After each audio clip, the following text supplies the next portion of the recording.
नमस्कार दोस्तों, OCN network में आपका स्वागत है। आज बात करेंगे पार्लियामेंट में हंगामा है क्यों बरपा और हंगामा बरपाने वालों को एक इनाम भी मिल गया है लगे हाथ। राज्यसभा से टीएमसी के मेंबर डेरेक ओब्रायन निलंबित कर दिए गए। इसी तरीके से लोकसभा में कांग्रेस के 9 और सीपीएम के 2, डीएमके के 2, एक सीपीआई का कुल मिलाकर के 14 एमपी यानी दोनों सदनों के 15 एमपी निलंबित किए गए। अब आप कहेंगे कि क्यों निलंबित कर दिया इन बेचारों को? तो ये बेचारे पार्लियामेंट में हंगामा कर रहे थे। और हंगामा किस बात पर कर रहे थे? कल इनके नेता राहुल गांधी को आपने तमाशबीन बने हुए देखा होगा। अब 2-3 तरह के लोग होते हैं अगर कहीं कोई घटना दुर्घटना हो जाती है अप्रत्याशित रूप से।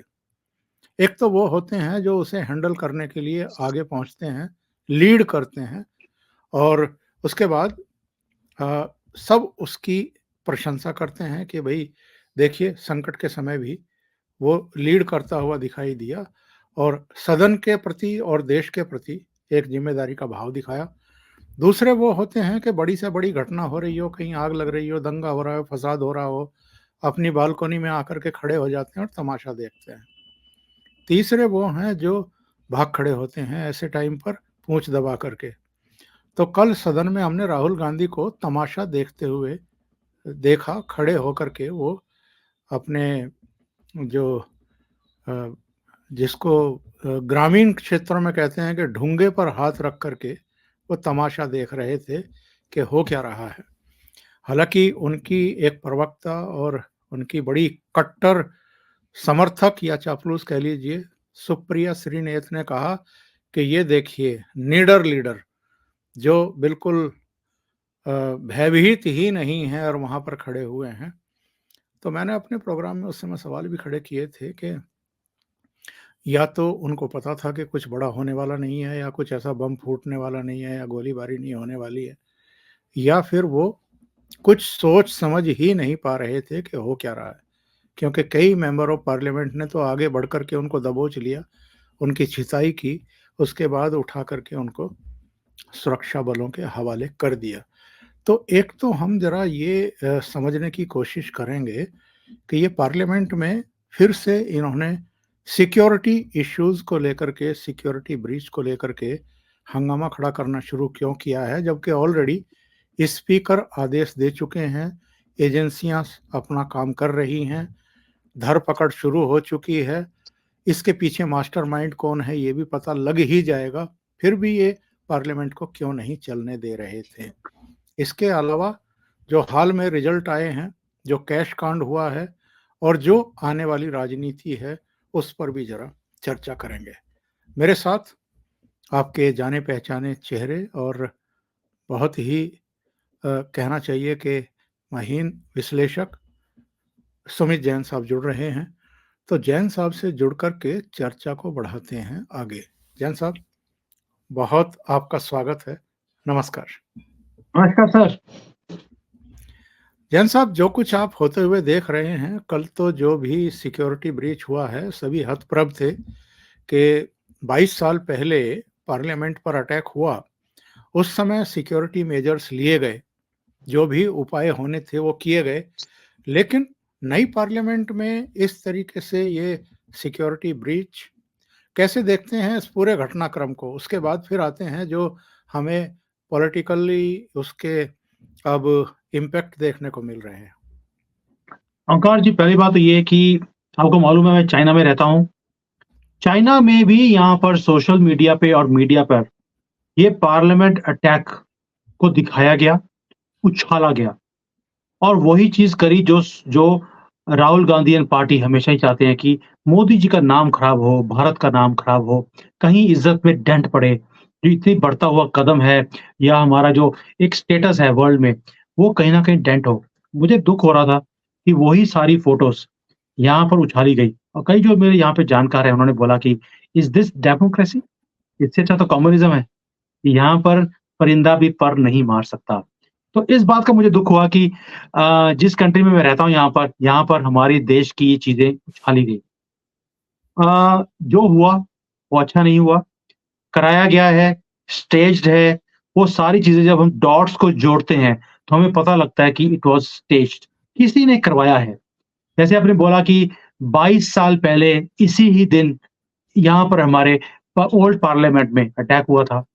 अब नए पार्लियामेंट में अटैक होना, भई आपने देखा होगा कि जैसे हम लोग कई बार लाइव देखते हैं, वहाँ पे सेशन चल रहा होता है। जो एमपीज़ हैं, उन्हें भी समझ नहीं आता कि किधर जाना है क्योंकि सब कुछ नया है। नए रास्ते हैं, नई सीटें हैं, नया सिस्टम है, किसी को कुछ पता ही नहीं है। वहाँ पर अज्ञात लोग, अननोन चेहरे, वो वहाँ पहुँचते हैं, उन्हें मालूम है कहाँ जाना है, कहाँ से छलांग मारनी है, कहाँ पर अपने एजेंडे को हमने अंजाम तक पहुँचाना है। How is it possible? That means उनकी पहले ट्रेनिंग दी गई, उन्हें बताया गया क्या करना है और जितने की बारीक तरीके से पूरी प्लानिंग को अंजाम दिया है, कैसे वीडियोज़ को बनाया, कैसे अपने मोबाइल्स को उन्होंने ल रफ़ा-दफ़ा कर दिया, अभी तक पता ही नहीं है। वो झा साहब किधर चले गए, वो अभी तक पता नहीं लगा और सारे मोबाइल भी ले गए ताकि जो इनके डिजिटल प्रिंट्स हैं, फुटप्रिंट्स हैं, वो किसी के हाथ ना लगें कि ये कहाँ से गेम शुरू हुई थी, किसने इनको इंस्ट्रक्शन दिए थे और ये किसके कहने पे ये सारे काम कर रहे थे। जब आप सारी चीज़ों को देखते हैं प्लस इन लोगों के मेजरली दंगे कराने का काम हो, कहीं प्रोसेशन करने का काम हो, कांग्रेस के लिए वोटें माँगने का काम हो, ये सारे काम करते जा रहे हैं। दैट मीन्स कहीं न कहीं कड़ियाँ कांग्रेस के गिरीबान तक पहुँचती हैं कि इन्होंने ये काम कराया। और आखिरी बात जो आपने बोली, राहुल गांधी भी जब भी कोई हरकत होती है, हम देखते हैं कि एक नेचुरल रिएक्शन होता है हमारा। भी हम सड़क के ऊपर भी जा रहे हैं, किसी का एक्सीडेंट हो जाए, हम तो अपनी गाड़ी को रोक कर बाहर निकल के देखते हैं, भैया किसी को हेल्प की ज़रूरत है, तो हम हेल्प कर दें। तो वो भी सारे जो एमपीज़ थे, बेशक वो बीजेपी के थे, बेशक ऑपोज़िशन थी, सभी ने मिलकर ये भूल गए कि भई हम कौन-सी पार्टी को बिलॉन्ग करते हैं, कौन-सी गवर्नमेंट है, सबने उसका साथ दिया। हम सराहते हैं चीज़ को। अगर एक ही आदमी who was outstanding in all these things was Rahul Gandhi. As if जेबों में हाथ डाल के खड़ा हुआ था कि भैया मुझे पहले ही पता है कि स्क्रिप्ट क्या है, कहाँ से आदमी आएगा, क्या करेगा, कहाँ से निकल जाएगा। So he was standing like that. आपने बिल्कुल सही बोला, हो सकता है कि जो उसने सुबह कुछ सूँघा हो, उसका असर खत्म हो गया हो तब तक और इसलिए उसको समझ ही नहीं आई कि मुझे रिएक्ट कैसे करना है, बट ऐसा नहीं है। He was there, he was standing और उसकी वो पोज़ में फ़ोटोज़ भी ली गई जैसे कि स्क्रिप्ट पहले से लिखी हो कि ये कुछ होगा, मैं अकेला वहाँ पे ऐसा खड़ा होऊँगा, मेरी फ़ोटोज़ बना के वायरल करना। ये सारा कुछ एक मूवी की तरह एक स्क्रिप्ट दिखती है आपको, जो चल रही है हमारे सामने। बट जो किया इन्होंने सिर्फ़ इसलिए कि मोदी जी का नाम पूरी दुनिया में उछाला जाएगा। कोई ऐसा इंटरनेशनल मीडिया नहीं है, जिसने इस चीज़ को कवर नहीं किया। क्यों? हरकत भी छोटी नहीं थी। हरकत थी भारत के संविधान के ऊपर, पार्लियामेंट के ऊपर अटैक हुआ है। वो भी उस दिन, जिस दिन पहले हम ऑलरेडी पुराने ज़ख्म भूले नहीं हैं, नया इन्होंने और डाल दिया। वो तो अच्छा हो शुक्र है कि किसी की जान नहीं गई, कोई ज़्यादा नुकसान नहीं हुआ, लेकिन इरादा यही था कि बड़ा नुकसान कराया जाए। हमारा माल-जान का नुकसान नहीं हुआ, लेकिन इज़्ज़त के ऊपर दाग ज़रूर लगा दिया इन्होंने। सुमित जी, वो जो एक डरपोक आदमी बैठा हुआ है अमेरिका और कनाडा की गोद में, पन्नू, उसने कुछ दिन पहले कहा था कि हम 13 दिसंबर को ही पार्लियामेंट पर अटैक करेंगे। क्या कहीं इस तरह के तत्व भी हो सकते हैं या कोई एक नेक्सस है जो देश के भीतर भी है, बाहर भी है? चेहरा तो सामने आना है, देर-सवेर एजेंसियाँ जुट गई हैं और ये कोई छोटी-मोटी घटना है नहीं। इसको नरेंद्र मोदी जैसे प्रधानमंत्री और अमित शाह जैसे गृह मंत्री हल्के में तो बिल्कुल नहीं जाने देंगे, तह तक जाएँगे। देखिए ओंकार जी, पहली बात ये है कि उसने धमकी दी, अंजाम किसी और ने दिया। बेशक वो डायरेक्टली रिलेटेड ना भी हो, लेकिन इनडायरेक्टली उसके मंसूबों को किसी ने अंजाम दिया है और उसकी जो धमकी है वो सिर्फ 4-5 दिन पहले आई। लेकिन इस घटना की जो तैयारी है, वो तो 4 महीने से चल रही थी। कैसे ये करीब-करीब लोग डेढ़ इकट्ठे स डेढ़ साल से ये लोग आपस में संपर्क में थे। जी। 1.5 साल से संपर्क में थे और एक्चुअल अटैक की प्लानिंग 4-5 महीने से, जैसे मैंने पढ़ा है या सुना है यहाँ पर। जी, जी, तो जी। तो अगर 4 महीने से थी, पन्नू की तो जो थ्रेट है, वो तो अभी आई है। उसकी थ्रेट तो वर्ल्ड कप के मैचेस में भी आ रही थी, तब क्यों नहीं किसी ने कुछ किया? दैट मीन्स कि कहीं न कहीं रिलेटेड नहीं है, लेकिन उसको एक नेक्सस जो आप बोलते हैं, वो ज़रूर है। और मैं नेक्सस क्यों बोल रहा हूँ? देखिए, किला हमेशा अंदर से खुलता है, बाहर से कोई खोल नहीं सकता। दैट मीन्स हमारे अंदर एमपीज़ जो हैं, कहीं न कहीं वो इन्वॉल्व्ड थे। नहीं तो बाहर से कोई आदमी सिर्फ़ एक वहाँ पर नॉर्मल नागरिक जाके बैठता है प्रोसेशंस को देखने के लिए, उसके पास ये सारे कैनिस्टर्स होते हैं, जिसको हम कलर बॉम्ब्स बोलते हैं। भई उस अंदर लेके जा कैसे सकता है कोई? स्कैनिंग होती है और वहाँ पर तो वो इमीडिएटली पकड़ा जाएगा। ये कोई प्लास्टिक के तो बॉटल्स नहीं थी। तो ये कभी भी सिक्योरिटी को पास नहीं कर सकते। दैट मीन्स कोई अंदर बैठा हुआ था, इन चीज़ों को लेकर पहले से। जब ये लड़के अंदर गए हैं, तो उसके बाद इनको ट्रांसफ़र किया गया है और इन्होंने उसको यूज़ किया है। और जिस तरह से वो छलांगे लगा के अंदर जा रहा था और सबने पकड़ा उसको, that shows it was well planned move. एक-एक मूव ऐसा लगती है जैसे कि कोई बहुत ही ज़्यादा सुलझा हुआ कोई माफिया का एक प्लान हो, जैसे हम मूवीज़ में हॉलीवुड, बॉलीवुड में देखते हैं, वैसा प्लान लगता है। तो इसलिए ये कहना कि भई पन्नू का हाथ था, पन्नू का सिर्फ़ एक इशारा था, पूरा किसी और ने किया और किले के अंदर जो लोग हैं, वही इन्वॉल्व निकलेंगे। इसमें वो लोग बोलेंगे सिक्योरिटी लैप्स है।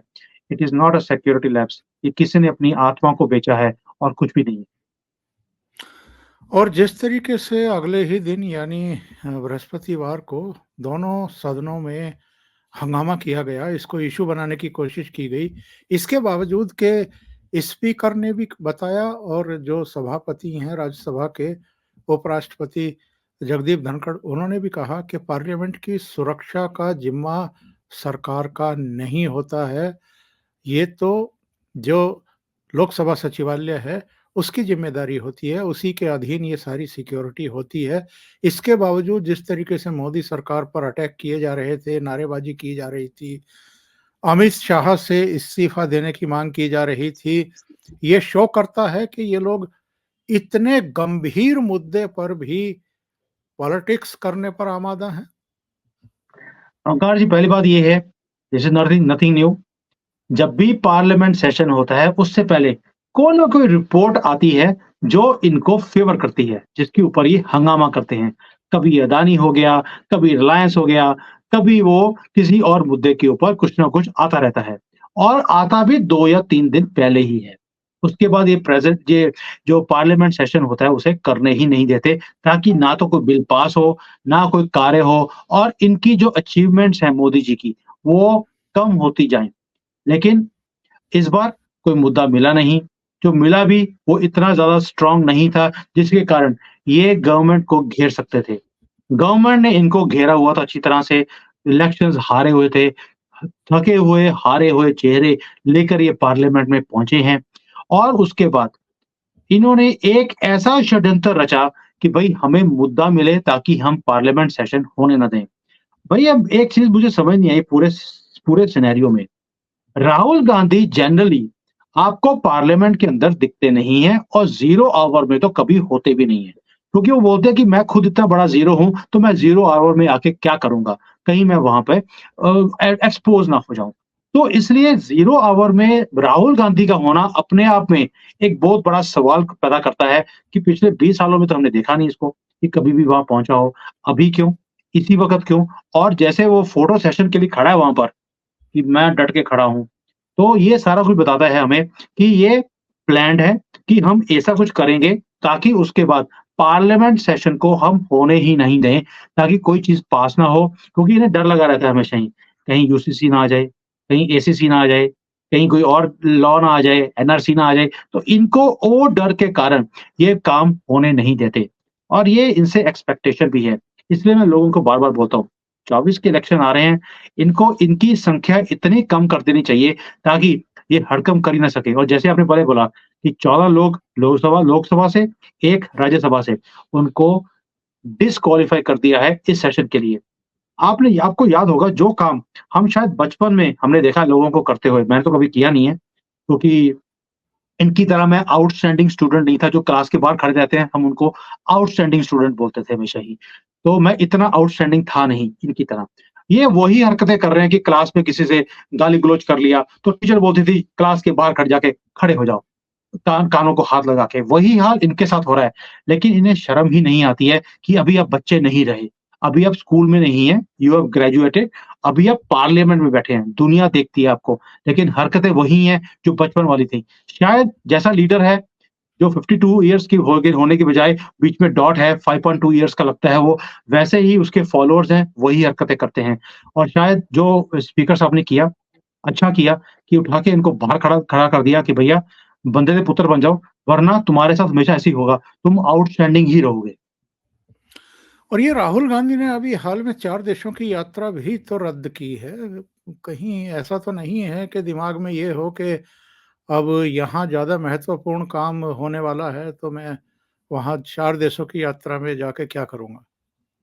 देखिए, आपने अगर राहुल गांधी की थोड़े दिन पहले की कोई स्पीच सुनी हो, उसमें एक चीज़ बोली उसने, ये राजा है जो, उसके ऊपर हम तीर पे तीर मारते जा रहे हैं, लेकिन कोई भी निशाने पे नहीं लग रहा।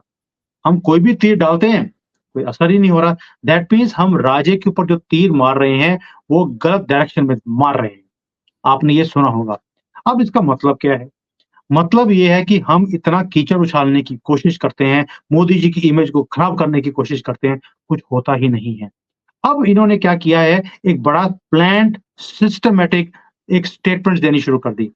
इन 3-4 लोगों ने हम इस अटैक राजा किया। पर मतलब 24 घंटा आक्रमण करते हैं, जनता इसके खिलाफ है,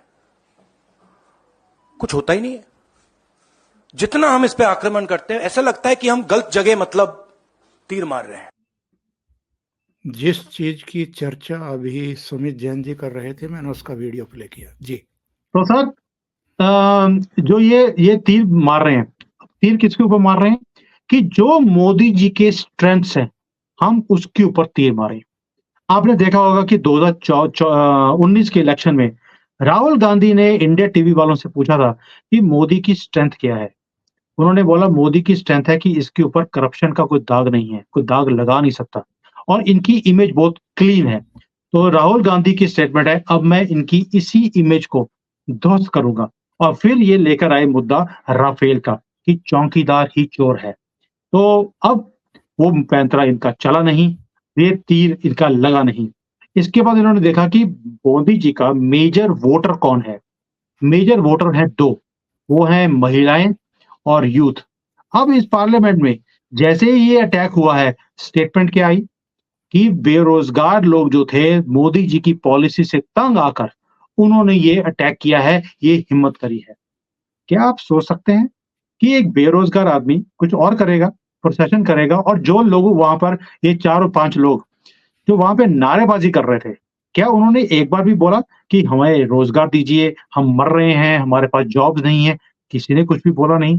वो बोल कुछ और रहे हैं और ये उसको किसी और चीज़ के साथ जोड़ रहे हैं। दैट मीन्स कि मुद्दा खड़ा किया जा रहा है, जो यूथ इनको वोट देता है मोदी जी को, उसे भ्रमित करके दूर किया जाए। मोइत्रा वाला केस देखा हमने, वहाँ पर भी मोइत्रा को डिस्क्वालीफाई किया गया, जो उसने एंटी नेशनल एक हरकत करी है, एक ट्रेटर की तरह और बाहर आके भाषण क्या देती हैं कि गवर्नमेंट के पास तो कोई प्रूफ ही नहीं है कि मैंने पैसे लिए हैं। और भाई उन्होंने आपसे प्रूफ नहीं माँगा कि आपने पैसे लिए हैं। हमारे पास प्रूफ है कि तुमने यूज़र नेम और पासवर्ड किसी और को दिया है जो 10 कंट्रीज़ में यूज़ हो रहा है और वहाँ से बैठकर मोदी के खिलाफ, अदानी के खिलाफ, हमारी जो अर्थव्यवस्था है उसके खिलाफ क्वेश्चन पूछे जा रहे हैं। और स्टेटमेंट क्या थी मोइत्रा की? मोदी जी विमेन के खिलाफ हैं। क्यों? क्योंकि विमेन वोटर मोदी जी को वोट देती है। दैट मीन्स दोनों चीज़ें रिलेटेड हैं। जियोपॉलिटिक्स में मैं हमेशा बोलता हूँ पिक्चर्स को जोड़ते हैं तो उसके बाद जितने डॉट्स हैं जब हम जोड़ते हैं तो पिक्चर बनती है। ये लोग भूल जाते हैं कई बार कि ये बहुत सोची समझी चाल है, यूथ को और वीमेन को मोदी जी से अलग किया जाए ताकि उनमें से कुछ परसेंटेज अगर चेंज हो गया, ओंकार जी आपको परसेंटेज कितनी चाहिए? 1 या 2% ही तो चाहिए। 2% का स्विंग हो गया तो इलेक्शन कांग्रेस के हाथ में आ जाएगा, मोदी जी के हाथ से निकल जाएगा और वही इनकी प्लानिंग है। अभी ये जो इस समय चल रहा है, इसके पीछे में 2 घटनाओं को देखता हूँ। और कांग्रेस डेस्परेट थी इसको लेकर के। एक तो 5 राज्यों के चुनाव में तेलंगाना में तो बाय डिफ़ॉल्ट वो जीती, क्योंकि वहाँ पर भारतीय जनता पार्टी कोई बड़ी ताकत थी नहीं, बीआरएस और कांग्रेस का मुकाबला हो गया, तो केसीआर से लोग नाराज़ थे, सरकार बदलना चाहते थे, इसलिए कांग्रेस की सरकार बन गई। लेकिन राजस्थान और छत्तीसगढ़ में तो बहुत बुरी पराजय मिली है कांग्रेस को। 5 साल सत्ता में रहे और किक आउट कर दिया वहाँ की पब्लिक ने कि नहीं चाहिए हमें, ना भूपेश बघेल और ना ही अशोक गहलोत, ना कांग्रेस चाहिए, ना राहुल गांधी चाहिए। जो वादे किए थे वो पूरे नहीं किए गए, हमें धोखे में रखा गया। दूसरा कांड जो इस समय सुर्खियों में था वो था कैश कांड।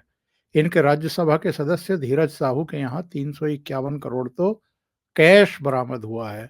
अभी जमीन में गड़ा हुआ कुछ सोना, चांदी, कुछ दूसरी चीजें और धन बरामद होने की आशंका है।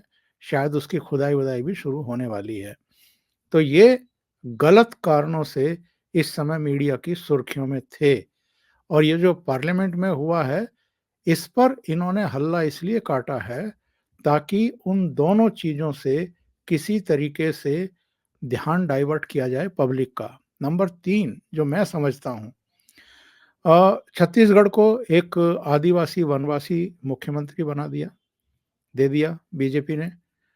मध्य प्रदेश को एक ओबीसी चेहरा दे दिया और राजस्थान में एक सवर्ण को मुख्यमंत्री बनाया, और तीनों जगह 2-2 डिप्टी चीफ मिनिस्टर, सभी जो एक सोशल इंजीनियरिंग कहती है, वो एक जातीय समीकरण साधा।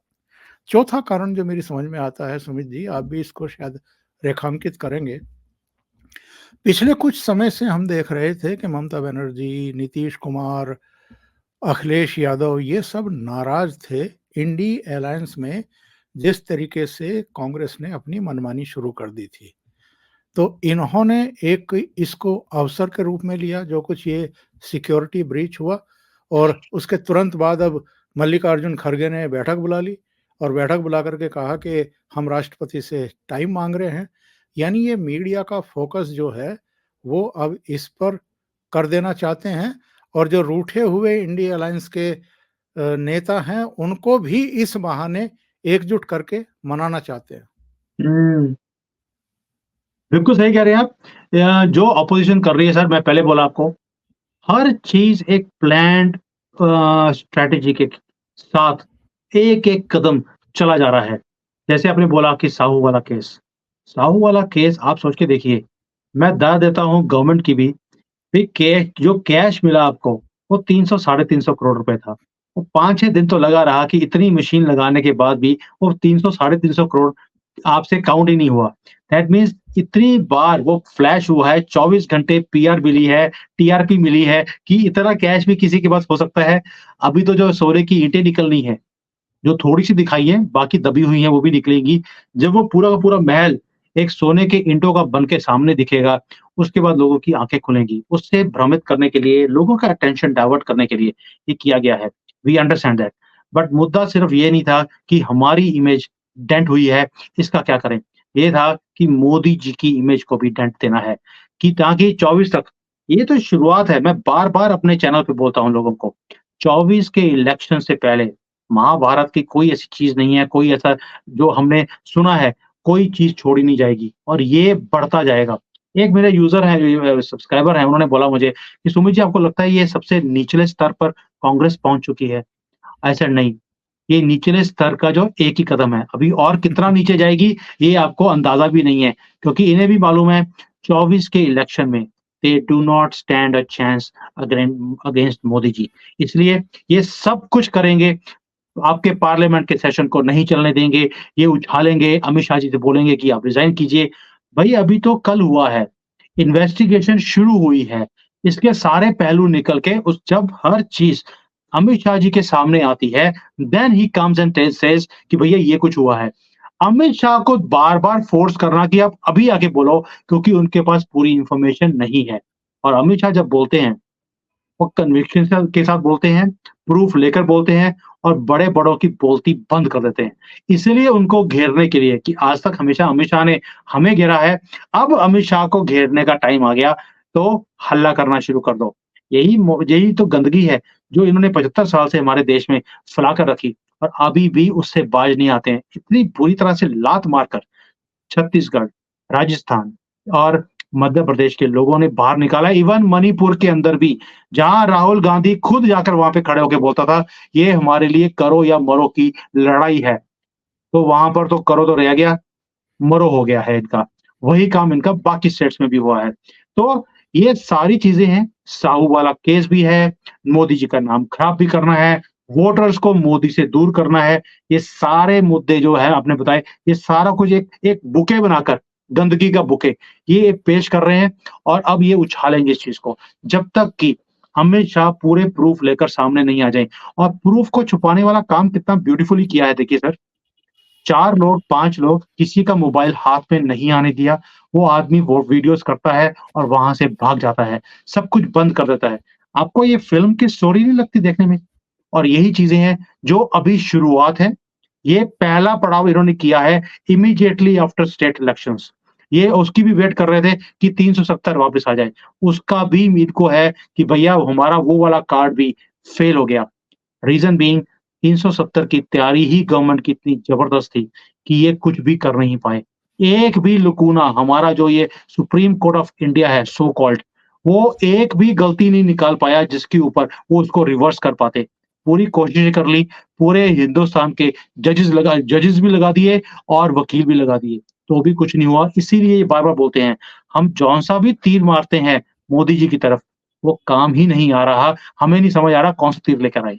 और अभी टाइम्स नाउ का एक सर्वे आया है, उसमें तो कहा गया है कि 2024 में कोई चुनौती ही नहीं है नरेंद्र मोदी को, वो तो वापसी कर रहे हैं। ये तो जले कटे पर नमक छिड़कने वाला सर्वे है एक तरीके से।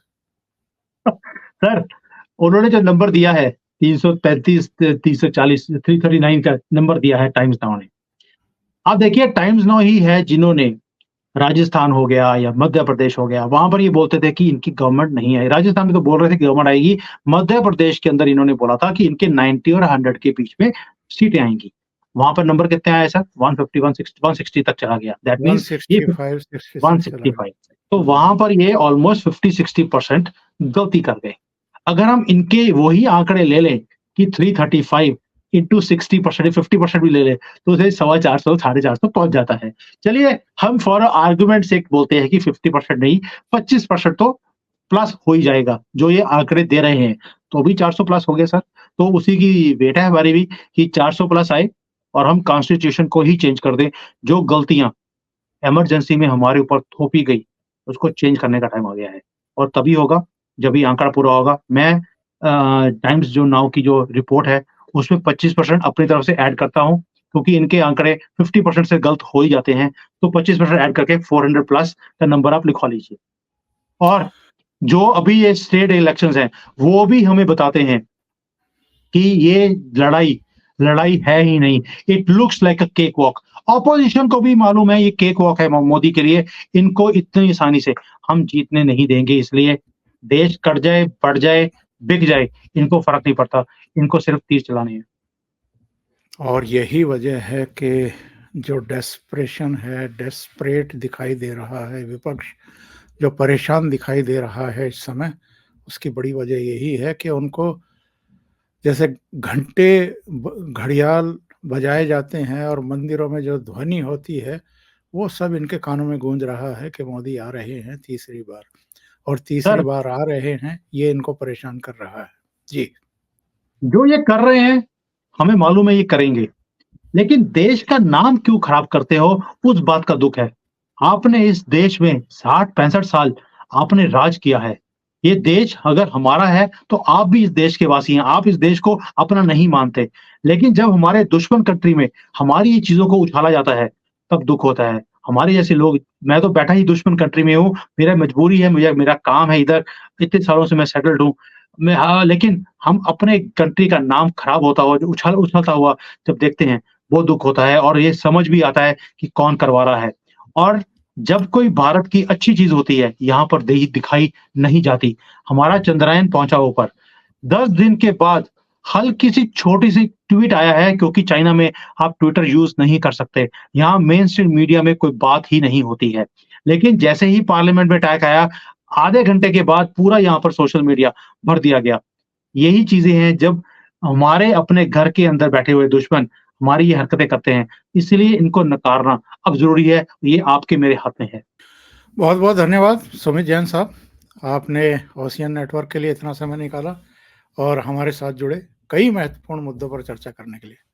नमस्कार, वंदे मातरम। नमस्कार सर, नमस्कार, जय हिंद।